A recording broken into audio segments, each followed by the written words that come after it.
Assalamualaikum warahmatullahi wabarakatuh. Bismillahirrahmanirrahim. Alhamdulillahi rabbil alamin. Wassalatu wassalamu ala ashrafil anbiya wal mursalin Sayyidina Muhammadin wa ala alihi wa sahbihi ajma'in, amma ba'du. Saudara-saudara kaum muslimin dimanapun Anda berada, pada edisi kali ini kita akan berbicara tentang dialog dengan Syiah. Lalu si Syiah itu menggeruduk ke rumah saya, datang untuk berdebat. Sekitar tahun 2007, sudah lama ya, sekitar berapa? 17 tahun yang lalu, tahun 16. 2007 saya undangan acara pernikahan di daerah saya sendiri, kira-kira dari rumah hampir 2 kilo. Saya diminta menjadi penceramah waktu itu. Ada beberapa kiai yang hadir, ada Kiai Khairuzzat, ada almarhum Kiai Somad, dan beberapa kiai yang lain.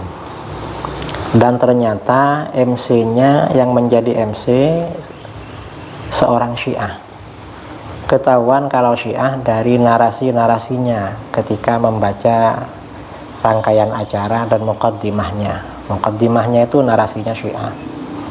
Akhirnya kiai-kiai yang ada waktu itu bisik-bisik pada saya agar ceramahnya menyentil, menyinggung Syiah ini. Akhirnya di ceramah itu saya berbicara tentang pernikahan yang paling ideal di dalam Islam.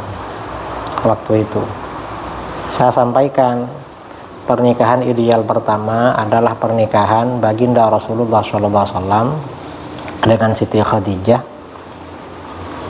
Lalu yang kedua, pernikahan Sayyidina Ali dengan Siti Fatimah alaihimassalam radhiyallahu anhuma.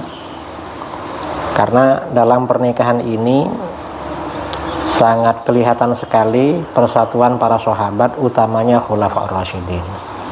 Yang ketiga, pernikahan Sayyidina Umar bin Al-Khattab dengan Ummu Kulthum, putri Sayyidina Ali dan Siti Fatimah. Selesai acara itu ya, acara selesai, orang-orang sudah pada pulang. Yang belum pulang hanya kiai-kiai waktu itu. Nah, sang MC yang Syiah itu menghampiri saya. Lalu dia nanya, "Ustadz, saya ini iskal, merasa ganjil dengan ceramah Ustadz." Saya bilang, ini ceramah, bukan diskusi, bukan dialog, jadi gak boleh disanggah. "Enggak Ustadz, saya bukan membantah atau menyanggah, tetapi mau tanya," katanya. "Tanya apa?" "Pernikahan Syarifah Ummu Kulthum, putrinya Sayyidina Ali, Siti Fatimah dengan Sayyidina Umar, itu apa masuk akal?" Lalu saya bilang, ya sangat masuk akal. Menikah sesama manusia itu sangat masuk akal. Laki-laki dan perempuan menikah itu masuk akal. Lalu kata MC itu, "Bukan begitu Ustaz, jangan-jangan riwayatnya ini palsu." Lalu saya bilang, ini justru riwayat yang sahih dan punya anak, bahkan sampai punya anak. Kitab-kitab sejarah baik dari kalangan Sunni maupun Syi'i menyebut kisah ini. Lalu kata si MC Syiah itu, "Loh Ustaz, apa mungkin dari segi usia Ummu Kulthum dinikahi oleh Sayyidina Umar?" Saya bilang, ya mungkin saja, karena Rasulullah SAW wafat lalu diganti oleh Abu Bakar sebagai khalifah, ya. Abu Bakar menjadi khalifah, dan di awal khalifah kira-kira dapat 6 bulan Siti Fatimah wafat. Nah, Ummi Kulthum ini kan lahirnya ketika Rasulullah SAW masih hidup. Artinya ketika Umar ini menjadi khalifah, Abu Bakar jadi khalifah 2 tahun setengah. Ketika Umar ini menjadi khalifah, berarti Ummi Kulsum ini usianya sekitar 3 tahun atau lebih. Dan menuju usia pernikahan itu kan tinggal menunggu sedikit. Karena di Arab, Sayyidah Aisyah radhiyallahu anha menikah dengan Rasulullah usia 7 tahun, lalu berkumpul dalam rumah tangga itu berusia 9 tahun. Nah, dari usia sekitar 3 tahun menuju 9 misalnya, itu kan menunggu 6 tahun lagi. Dan Sayyidina Umar menjadi khalifah itu lama. Lalu Syiah itu bilang, iya Ustaz, Sayyidina Umar jadi khalifah 22 tahun. Lalu saya bilang, kalau 22 tahun lebih masuk akal, tinggal nambah berapa tahun lagi untuk usia pernikahan. Padahal sebenarnya Sayyidina Umar itu usia menjadi khalifah 10 tahun. Jadi si Syiah ini keliru. Itu akhirnya apa? Waktu itu dialog selesai. Akhirnya MC ini minta alamat rumah saya. Kira-kira dapat 1 bulan, MC ini datang ke rumah. Sampai di rumah, dia ngobrol-ngobrol, dan saya melupakan debat yang sebulan yang lalu. Tahu-tahu dia nanya, Ustadz ini punya kitab tafsir Ad-Durrul Mansur. Ya ada tafsir Ad-Durrul Mansur. Kenapa? Boleh pinjam Ustaz? Oh boleh. Saya buka di laptop waktu itu tafsir Ad-Durrul Mansur di komputer. Ternyata yang dibuka surat Al-Ahzab yang ayat innama yuridullahu liyudhiba ankum rijsa ahlal baiti wa yutahhirakum tathira. Lalu dia bilang, Ustaz, ini di tafsir Ad-Durrul Mansur ahlal bait ada 4 riwayat. Pertama menyampaikan ahlul bait ini maksudnya istri-istri Rasulullah. Terus lalu 5 riwayat berikutnya ahlul bait ini maksudnya keluarga Rasulullah termasuk anak cucunya. Artinya bukan istrinya. Terus lah ini menurut Ustadz yang benar yang mana? Saya bilang, kalau menurut kami Ahlus Sunnah benar semua. Karena istri itu keluarga, anak cucu juga keluarga. Lalu kata Syiah ini, masa begitu Ustaz? Ini kan 2 hal yang berbeda. Masa 2 hal berbeda tapi benar semua? Saya bilang, ya contohnya ini memang berbeda tapi benar semua. Kalau benar, masa mau disalahkan? Akhirnya kata dia, enggak Ustaz, minta yang lebih ilmiah. Yang lebih ilmiah bagaimana? Loh, kalau lebih ilmiah tambah benar ini. Dari tadi kan memang ilmiah. Jadi kata para ulama di dalam ilmu tafsir Al-Itqan fi Ulumil Quran, dijelaskan perbedaan ulama salaf dalam menafsirkan nas-nas Al-Quran itu ada 2 macam. Ada ikhtilaf tanawwu, berbeda tetapi sebenarnya itu hanya variasi. Antara yang satu dengan yang lain saling melengkapi dan menyempurnakan, tidak saling menafikan. Ini namanya ikhtilaf tanawwu. Yang kedua ada ikhtilaf tidad, perbedaan yang saling bertentangan, saling menafikan. Nah, kata para ulama, sebagian besar perbedaan ulama salaf dalam penafsiran Al-Quran itu perbedaan tanawwu, berbeda tapi pada hakikatnya saling melengkapi, saling menyempurnakan. Contoh dalam Al-Fatihah ayat ihdinas syiratal mustaqim, tunjukkan kami ke jalan yang lurus. Sebagian ulama salaf menafsirkan jalan yang lurus Al-Quran. Sebagian lagi menafsirkan jalan yang lurus itu Islam. Ini yang benar mana? Ya benar semua walaupun beda. Karena Al-Quran ya Islam, karena Al-Quran ya Islam, kemudian Islam ya Al-Quran, dan itu sama-sama jalan lurus memang. Sama dengan ini, satunya keluarga Nabi, istri-istri Nabi, satunya keluarga Nabi, kerabat dan anak cucunya. Ya memang keluarganya semua. Istri itu keluarga, saudara, paman, bibi, keluarga, anak cucu juga keluarga. Mau dibilang bukan? Jadi begitu. Akhirnya Si orang Syiah ini nggak bisa jawab. Setelah itu Syiah ini bilang, Ustadz, antum ikut saya. Ikut kemana? Ikut Syiah katanya. Loh, kok saya yang ikut kamu?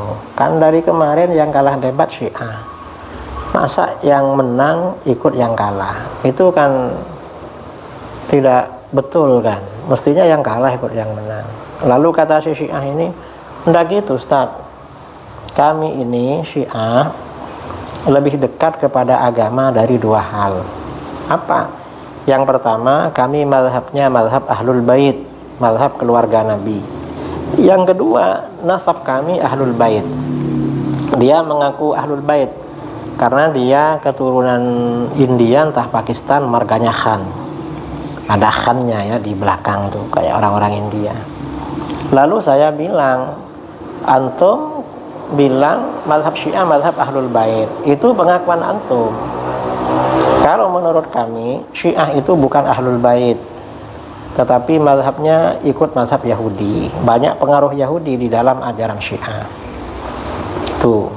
Kemudian yang kedua ya, masalah katanya antum, karena antum merasa Ahlul Bait, lalu mazhabnya paling dekat. Loh, kita kan nggak tahu nasab antum. Dan antum juga gak tahu nasab kami. Mazhab itu gak ada hubungan dengan nasab. Bisa jadi orang nasabnya Ahlul Bait tapi menyimpang dari ajaran Ahlul Bait. Bisa jadi seperti itu. Gak ada hubungannya. Akhirnya orang itu diam, lama-lama pulang. Artinya apa? Syiah itu memang selalu mengklaim mazhabnya mazhab Ahlul Bait. Padahal kalau diteliti, dipelajari, itu banyak pengaruh Yahudi di dalam mazhab Syiah. Ini kisah debat tahun 2007 ya, di tempat walimah dan di rumah saya. Dan insya Allah pada edisi-edisi yang akan datang akan bercerita ketika orang HTI menggeruduk di rumah saya, kemudian debat dengan Wahabi di Manado, kemudian hakikat debat saya dengan Ustadz Ali Mustri Samjan Putra akan kita sampaikan melalui video secara lengkap. Sekian, Assalamualaikum warahmatullahi wabarakatuh. Assalamualaikum warahmatullahi wabarakatuh. Waalaikumsalam warahmatullahi wabarakatuh. Saudara-saudara kaum muslimin dimanapun Anda berada, di Indonesia, di Malaysia maupun di negara-negara lain, kami di sini sedang membangun pondok pesantren Al-Hujjah yang terletak di desa Banjarpanjang, Kecamatan Kerumutan, Kabupaten Pelalawan, Provinsi Riau, Sumatera. Ini lahan ada 2,5 hektar untuk pondok pesantren Al-Hujjah, pondok pesantren putra, dan lahan sebelahnya 1 hektar untuk pondok pesantren putri. Ini lagi pembangunan musola putra, setelah ini asrama madrasah, kemudian kamar para asatid. Barangkali saudara-saudara kaum muslimin dimanapun Anda berada, kami harap ya, harapan kami semuanya silahkan yang akan memberikan kontribusi sumbangan bagi pondok pesantren kita ini. Ini insya Allah ya, tujuannya untuk mendidik putra-putri kaum muslimin, terutama yang berada di Provinsi Riau, ala manhaj ahli sunnah wal jamaah, syafi'iyah, asy'ariyah, sufiyah. Saya berharap, kami semuanya berharap, sumbangan terbaik Anda untuk pondok pesantren Al-Hujjah ini disalurkan melalui rekening kami di Al-Hujjah, Yayasan Al-Hujjah, Yayasan Islam Al-Hujjah Riau. Sekian harapan dari kami, juga pemberitahuan. Mudah-mudahan Anda semuanya tertarik untuk memberikan kontribusi dan sumbangan. Assalamualaikum warahmatullahi wabarakatuh.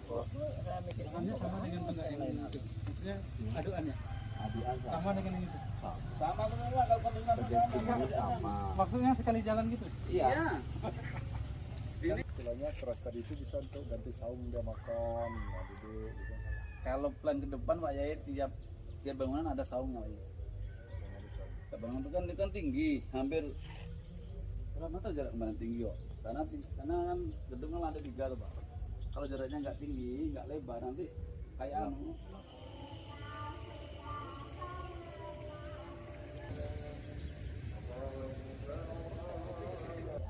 Betul seperti semuanya. Iya.